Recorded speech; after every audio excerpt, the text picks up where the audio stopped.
Mai in Street Fighter 6. She is drop dead gorgeous, and her animations and voice lines are absolutely charming.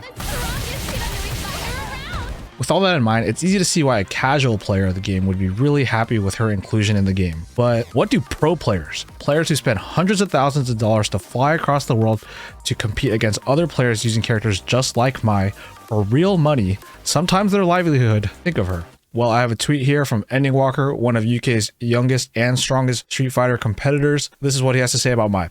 Fighting Mai is one of the most monotonous tasks in SF6, at least so far. Kind of ominous. And then his fellow UK competitor, Broski, one of the strongest, if not the strongest Aki player in the world, says, she reminds me a lot of Lily, except Crouch Fierce is EX fan. And if you don't know, Lily's Crouch Fierce is this move. It's her down heavy punch. It literally does everything. This is why people find this character extremely boring, because this move of hers is so good that it's all she really presses. That's the meme, at least. So Lily, yes, she is widely considered a boring character, but she's not considered strong, and this tweet right here from Chris CCH might explain why. Mai is the epitome of everything terrible about Street Fighter 6. All right, so what does he mean by this? All right, so we got Mai here in training mode. Let's talk about what Chris means. And basically, there's a couple things that people do not really like in this game, Street Fighter 6. One is crouching medium kick drive rush. So yeah, crouching medium kick drive rush is really, really strong.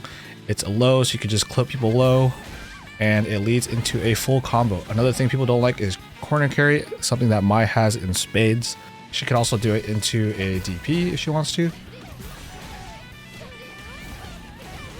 Yeah, so she has a DP. And it's also invincible. And if they block it, you're puzzling their face, you can go for mix.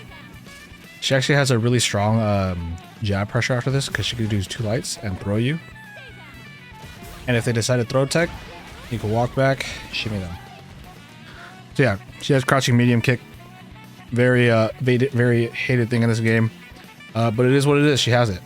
Another thing people do not like in this game is fireball drive rush. Something that characters like Guile, Aki, Juri, characters like that have, where you throw something and then you follow behind it and it's a shield and you do mix. Mai has a kind of a weird fireball. If she doesn't charge it, you could just break it. Yeah.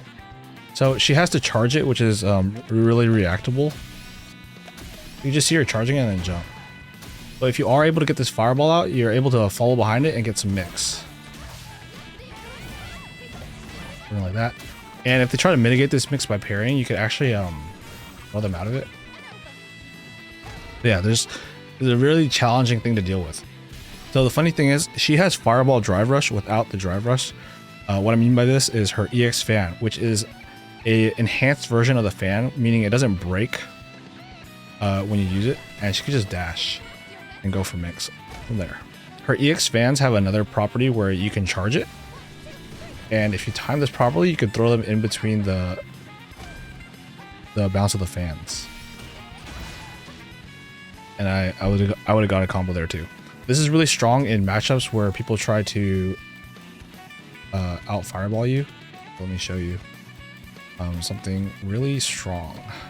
I brought Guile here. You know, Guile's got a really strong EX fireball that will probably blow through stuff. So I wanted to show off Mai's charged EX fan.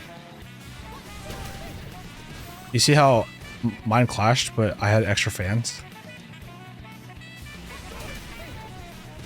And now I could get in. Yeah, so this charged EX fan is really strong against other fireballs. Yeah, I will not deny what Broski said. The EX fan is really, really strong, and it's kind of like, I use it personally a lot. It's very, very strong. Okay, now we need to talk about the most hated thing in this game. See that counter hit? She's mashing something on wake up. She's mashing something on wake up. Yeah, it's throw loops. So a lot of characters have a dash throw loop like this, but what makes Mai's even stronger is the fact that she could do this. She could walk back. Terry and Juri cannot do this. So she has enough frame advantage where she could just walk back, catch you reaching, cash out, So yeah, those are the things that people really do not like about in this game, and Mai has all of them, and so do other characters, right? And sure, she has a lot of annoying qualities that other characters have, but I think Mai has a lot of other stuff going for her that people are kind of they're not paying attention to it. And obviously one of them is her level 1. This gives her the 5 stocks, and it does a bunch of stuff. Mainly one thing is her fireball. It will not lose to regular fireballs now. It will just run right through them. So her dive kick, which is never ever plus on block, can be plus on block now, if I space it correctly. Yeah, there we go. It's plus on block here. Her Rienbu, this move, it can be juggled into itself. Also allows you to combo into level 1 mid-screen. It also increases the damage quite a bit. Let's say you had all 3 bars and stocks somehow, and you got a and you blocked a DP or something. You could get a funny combo like this. She's got to jump in during her combo, level 2 into level 1. That's a hell of damage. Obviously that's like a lab only combo, but yeah, this is like the possibilities that the stocks allow Mai. So let's talk about how she gets into level 1. So the easiest way to get into Mai's level 1 is H Rienbu, level 1, and then you have it. But mid-screen, it's a little bit harder. If you try to do H Rienbu mid-screen, you can't do it. So let's try here. It drops. If I wanted to do this mid-screen, I have to do this off OD Rienbu. Right? And you can do this off crouch medium kick dry rush. But it whiffs. No matter like how early you do it. It'll always whiff. So in my opinion, Mai is not meant to use this. Her crouch medium kick dry rush, I mean, she can use it, but it's actually kind of hard to catch people walking back, and you can't really get into level 1 using this move. And even if you did try to route into level 1 mid-screen, it would cost so much drive gauge, and they get like sent full screen, so your Ogi's like not that good. So to mitigate this, her heavy punch and her stand medium punch are hit confirmable. I'm not the best at hit confirming, but I think this is like kind of the future of the character to save yourself some drive gauge, because if you remember, if you do a crouch medium kick drive rush, this is hella scaled, and the damage is scaled off of level 1. You can't get into level 1 without spending 2 more drive gauges. Her crouch medium kick is really short, and your drive gauge halts. So yeah, I think if you're poking around with this character, you're gonna want to do this. It kind of sucks because like stuff like this will, the Rienbu will kind of whiff full screen, or like at max distance, which is kind of sad, but it is what it is. But like this is something I'm trying to work on, is these single hit confirms, and I think this will kind of push the character even further than what she is. And I think it makes her a little bit more interesting, because I think hit confirming is kind of a underappreciated skill in Street Fighter 6, because you could just literally buffer into drive rush and then, you know, you have mix there. Whereas this is a little bit harder, but it rewards you by getting better damage and also saves you drive gauge, right? So I like that about Mai. Also, another way is I have this video of me in the lab last night. There's another way to get into level 1 mid-screen, and this gives you a little bit more corner carry off of a stand heavy kick whiff punish or punish counter. Let's see if I could. It's really hard, but if you land it, you know, you get the corner carry, you get extra damage, and you get level 1. I think this combo is really cool because it's so difficult. What did it take? Let's go! It's just so hard. Like, comment, subscribe. Okay, yeah, there we go. So yeah, this combo was really difficult. I grinded that for hours, so yeah, listen to past Nugi. But yeah, combos like this, isn't this what we want in Street Fighter? We want like a harder combo that gives you more reward. Like this is the stuff that I think people are like overlooking when they talk about like how cool Mai is, you know what I mean? Because obviously she has the super strong stuff, but like, you know, she's got some sauce. She got some sauce. And I have a couple more things. If you have a punish counter a level 1, usually this is the combo that you'll go for. You just take corner carry. But if you're a little bit closer to the corner, you could do something like this. For some reason, there's a juggle where the light tackle will actually juggle into level 1. So I think, like, you know, most people are doing the first combo I just showed. That combo is really I think is really neat. And I keep saying like this character is like in crouch medium. Yeah, she has crouch medium kick, drive rush, throw loops, blah blah blah, but she has really cool stuff. And I think once we find easier ways to get into level 1, or once we find more ways to get into level 1, this character is gonna like look a lot cooler in the future. There's one last one I wanted to show off, and it's this level 3 combo. Let's say you block a DP like in the beginning of the round, and you want to spend your meter, but you don't want to like cash out your drive gauge for a full meter burnout combo. Sure, you could do something like this. Just regular OD into level 3. You know, you spend 2 bars, and then you'll get 1.5 back from your level 3. And you get 5240. That's pretty decent damage. That's pretty decent damage, right? But you're kind of far, and you don't really have that great Oki after level 3. What you can do is this quote-unquote other level 3. So we start the combo the same. We start with level 2.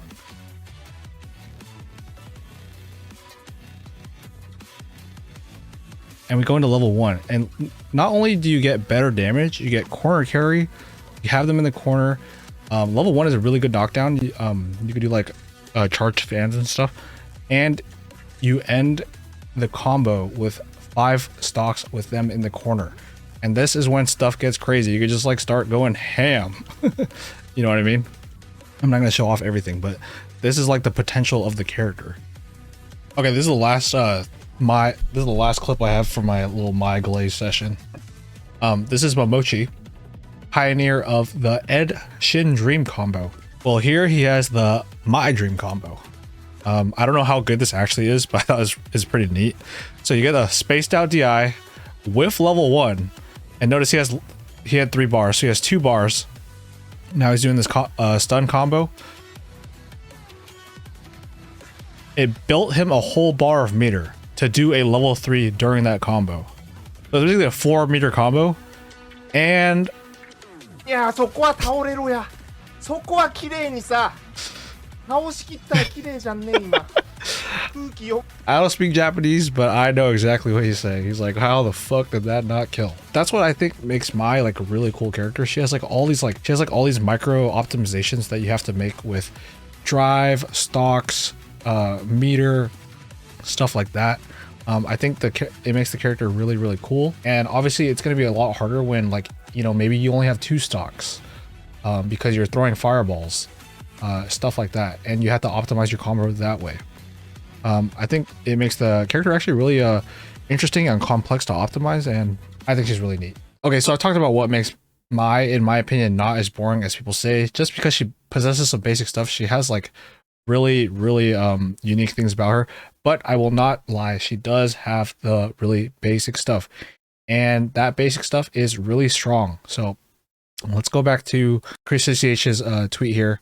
I kind of wanted to read between the lines, for the lack of a better term, for a pro player here. And, you know, their displeasure for fighting the character could be construed as maybe the character is a little too strong. I'm not saying that's what they're saying, but, you know, if you kind of think about it, they're basically saying maybe I don't like fighting this character because it's really, really, really fucking annoying. Usually when a character's annoying, it's because they're really strong, right? And what did Punk have to say about that? This is day 1, and Punk is known for getting the characters to legend on day 1, and he says that I can confidently say Mai won't be a top tier character. Played so many matchups today, and they just feel awful. Punk is really good. He's really, really good, and this is obviously day 1. People didn't really know how the character worked. People were still doing crouch medium kick drive crush into throw loops with her. Not really throwing the fans and stuff. I didn't watch him play, but Punk is that godlike, so, you know, take it with a grain of salt. You know, Punk's a pro, but it was only day 1. What does the general like audience think about the character? If you go under any SF6 replay with Mai in it, let's just pick a random one. Kazunoko Banchan. If you go in the comments, you'll always find people complaining about Mai. Let's see. Yeah, Mai Shiranui versus Brokey. Mai is just way too cheap, corny character. Yeah, so the players under these, they're not pro players, but they're they have opinions about Mai too. So I went around scrounging for a tier list because I haven't seen any tier lists that have her on it except for this one with Nemo and Higuchi. You know, Nemo, Japanese Street Fighter legend, and Higuchi, one of the best Guiles in the world. Where did they put Mai? Right here, right outside of basically the top 5. You know, there's 6 characters up here. Take this with a grain of salt. Obviously, Nemo hates Zangief, and he's in top tier. But Akuma, debatable. Ed, debatable. Ken, yeah, makes sense. I would put Rashid a little bit higher than Zangief, but yeah, they put Mai in the same tier as Guile, and Higuchi would know how strong Guile is. You know what I mean? I don't know how they think Aki is stronger than Cammy, but you know, they're pro players, not me. Okay, so this is a tier list, right? And it's like an early tier list. It's kind of hard to say whether this is correct or not, but it is an idea. And I found it interesting. They think they put Mai very highly. But I wanted to take a look at some stats, and we are going to look at the Alliot Faye legend stats. If you don't know, Alliot makes these nice graphics. Shout outs to them. These nice graphs. And this is the legend rank character representation as of February 26th, which is pretty recent, a couple days ago. This one shows that there are 62 Mais in legend rank. Legend rank has top 500 players. This is nearly double the amount of the next character, Cammy, 62 to 30. And to compare, we have another graph from when Akuma came out. This is like nearly 3 weeks after, I believe. 52 to 36. Not as many legend ranks Akumas as Mai, but interestingly enough, the second character is always Cammy. What do I mean by that? Who knows? And you might be saying, this is a DLC character. Of course, there's a lot of top legend players playing them, but I wanted to talk about Aki. So this is like, I'm pretty sure Aki didn't come. I'm pretty sure legend rank was not here when Aki. So this is at least 2K MR, and there was only 10, and there was less than 10 Aki players being represented in the at least 2K MR range. And Aki was widely considered to be, she was very weird to play, harder, and she was really, really bad. And we know that Akuma is very strong right now, and there's more players playing Mai. Kind of interesting, right? In any case, I wanted to highlight some of the players in this rank playing Mai. And we're going to start with the player who has the most legendary one and done of all time, Uma. Yes, if you don't know, Uma won $1 million at Capcom Cup X last year, and he basically retired, I believe. Well, he's actually back, and he's playing Mai. Champions don't troll, okay? This is Street Fighter 6. Yeah, he's throw looping. Oh no way. He does some tech, so the level 1 actually will crazy. hit on both sides. No way. But yeah, he's not legend rank, but I thought it was kind of funny that he came back to play Mai. He loved VTubers, played Juri. I think it makes sense. I don't blame him. So I want to highlight some of the other Mai players, right? We have Kazunoko. Kazunoko is number 2 right now, and he is known for playing really cheap characters. NY Chris G and Tachikawa are also playing the character. NY Chris G is actually playing Modern Mai. Modern Mai actually has really good supers to utilize in Modern. Obviously, her level 1 is actually a really good anti-air. Her level 2, while she's stocked up, it becomes Cammy's level 3, so that's really good to react to stuff with. But yeah, she has a really good set of supers. Moke's actually been playing the character. He's been posting tech with her like basically every day, I think. Moke really strong Chun-Li last season. She's been kind of nerfed since then, so maybe he's trying to bring her up.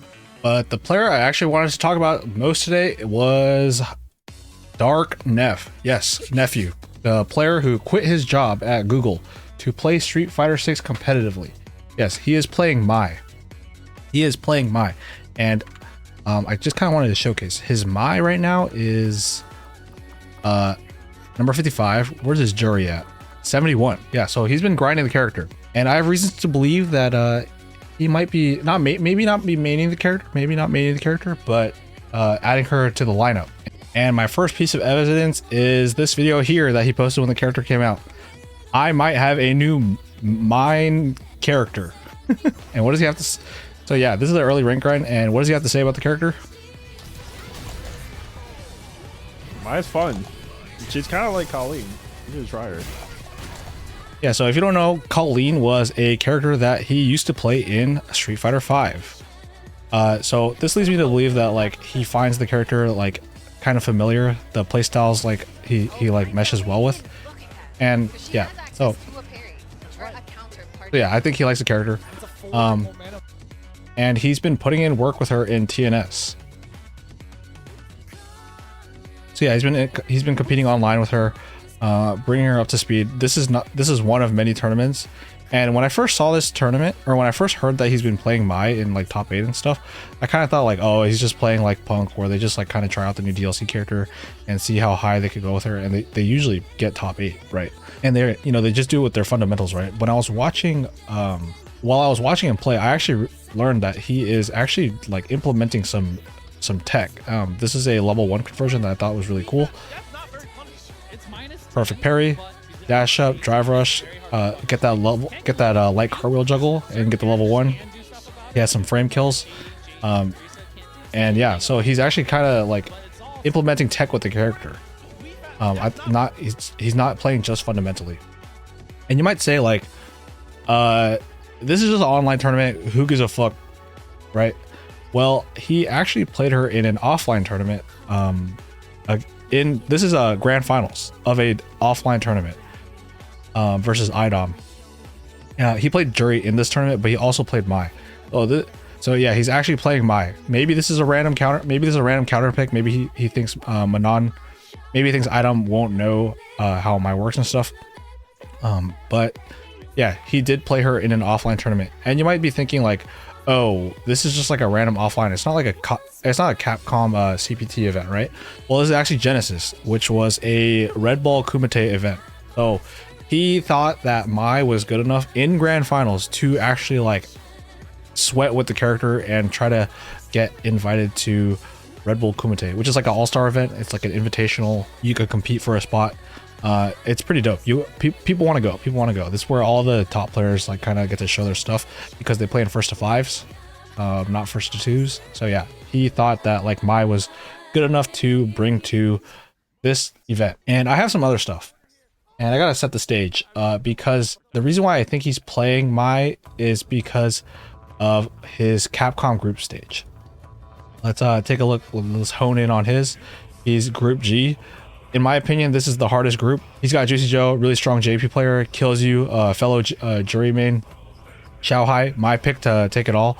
Rockin' Cammy, Bison, Ken, KOF God, one EWC, really strong player.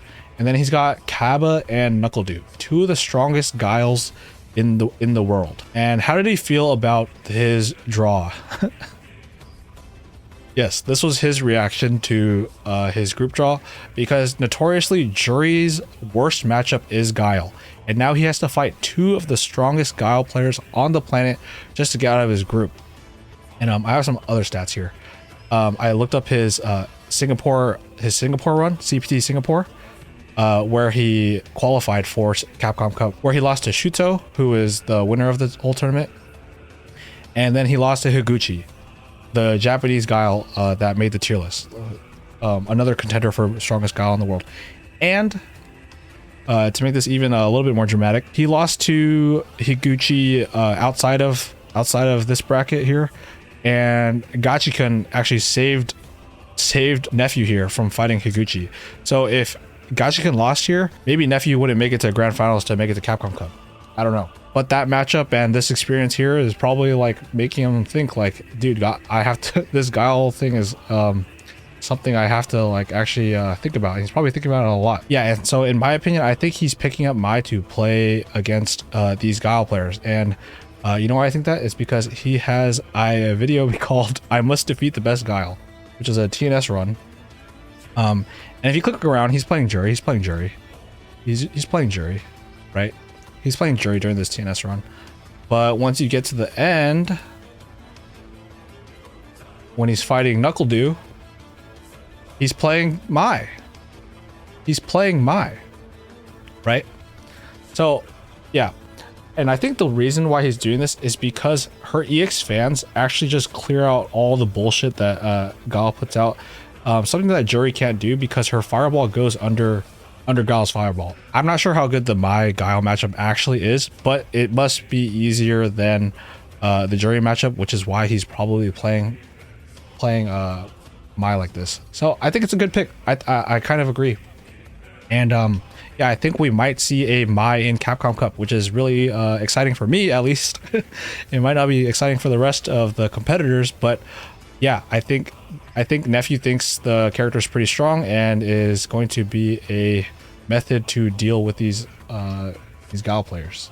So yeah, that's the end of the video. If you follow this channel, you would probably know that when Mai was announced, I wasn't too happy, but honestly, I was completely wrong. I actually adore the character and consider her my main now. I kind of wanted to talk about some of the cool things about her and was excited about the prospects of seeing her in Capcom Cup. I definitely don't agree that, like, yeah, you could do extremely basic stuff with her, and I'm not gonna lie, I could count the amount of times I did level 1 combos myself, mastering the character.